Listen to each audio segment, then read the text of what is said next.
Can you imagine a world where companies didn't push the boundaries of thin and light?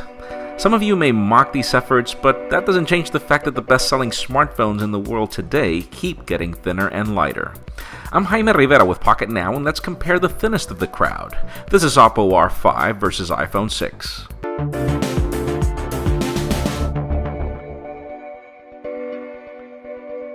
If we have to state the obvious, then yes, the Oppo R5 looks like a squished iPhone 5S, but it's not until you actually use these phones side by side that you get to notice just how different they are. Both devices feel great in the hand, but believe it or not, the Oppo R5 is significantly thinner than the iPhone 6, by almost 2mm, even though the camera hump is not going to help them. The smooth curves of the iPhone 6 give it a smoother feel, but the polished chamfers of the Oppo R5 do it almost the same justice. Even so, the R5 can tend to feel massive since it's 10mm taller, 7mm wider, and almost a full ounce heavier than the iPhone 6. You could even say that this comparison would have been more suited for the iPhone 6 Plus and not the iPhone 6. The R5 sports a 5-inch 1080p AMOLED display compared to the 4.7-inch 750p iPhone 6 display, which is IPS. Both displays are gorgeous and very accurate, but the Oppo R5 display can tend to be more dazzling at some cases and scenarios. Internals are significantly different though, and where it would be pointless to compare them. What matters most to you is that the R5 has a slightly bigger battery at 2000 mAh, and you can fully charge that battery in less than an hour with its VOOC rapid charger. In the case of the iPhone 6, you don't have this technology, but you do have more storage options and an extra color option, and that could be important to some of you as the R5 only includes 16 gigs of non-expandable storage. Where things are completely different is in the software. The Oppo R5 is powered by its ColorOS 2.0.1 on top of Android 4.4.4, and the iPhone 6 is running iOS 8.1.2. ColorOS is similar to iOS in that there is no app tray, and where every application you install goes to endless home screens. But it's different in that it resembles the old days of iOS with its skeuomorphic UI. Where ColorOS values variety by giving you an insane amount of customization through free downloadable themes, wallpapers, widgets, camera modes, etc., iOS is bare bones in pretty much every way. Some of these extras from ColorOS are gimmicks, like drawing shortcuts to services as you slide from the bottom, but some of these, like the camera modes, are actually really cool.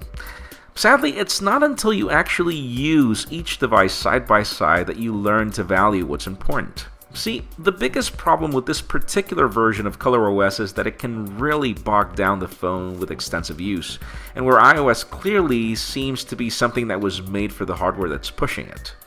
We actually contacted Oppo, and they are soon to release a software update to fix some of the crashing issues that I have with the launcher.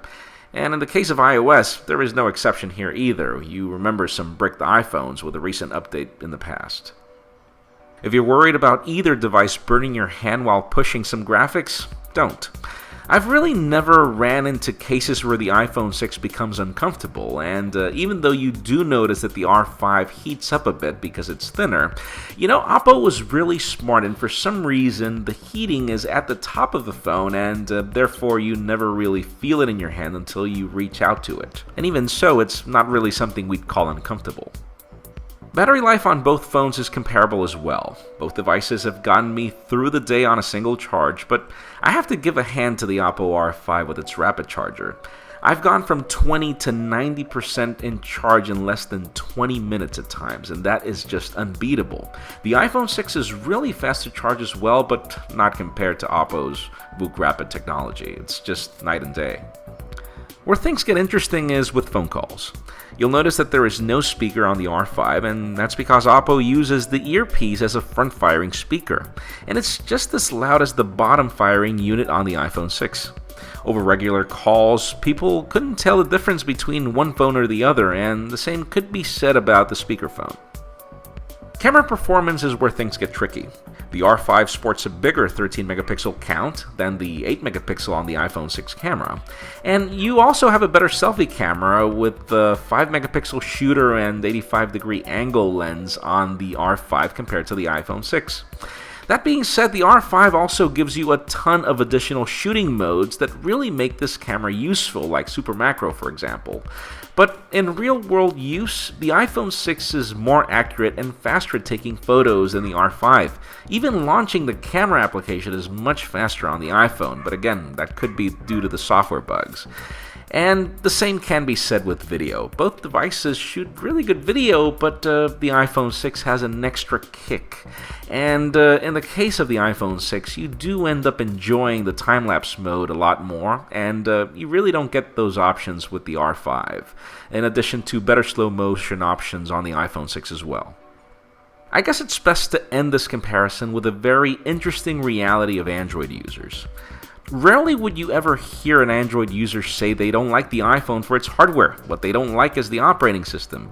And if you're one of them, then the R5 is definitely your best chance at getting some premium hardware that's running your favorite operating system. If you value variety, customizability, elegance, and you want to save an extra $100 on the price tag, then the Oppo R5 is your best pick. If you value reliability and elegance at a steeper price tag, then hey, the iPhone 6 is your best pick as well. We've got more coverage of the Oppo R5 coming very soon in addition to our full review, so make sure you follow us on social media, subscribe to our YouTube channel as well. You can follow me on Twitter, Jaime_Rivera. Please give this video a thumbs up if you like what you saw. I am Jaime Rivera with Pocket Now. Thank you very much for watching, and we will see you on the next video.